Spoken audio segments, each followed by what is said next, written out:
নমস্কার বন্ধুরা, আজকে আমরা জানবো যে টিভিএস অ্যাপাচি গাড়িটার নামকরণ কি করে করা হয়েছিল।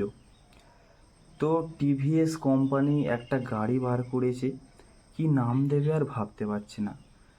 মালিকের বউ বাঙালি ছিল, আর ছোটোবেলায় তো মায়েরা জানো যে বাচ্চাদের পায়খানা বা হাগা পেলে বলতো অ্যা বলে ডাকবে, বলবে বাবু পেয়েছে।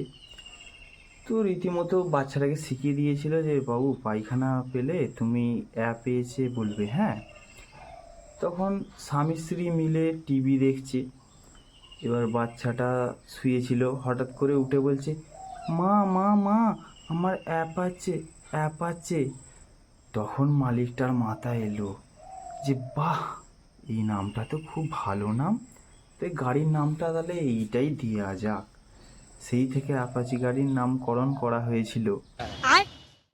তা বলে গ্ল্যামার গাড়ির নামকরণ কি করে হয়েছে আমি বলতে পারবো না।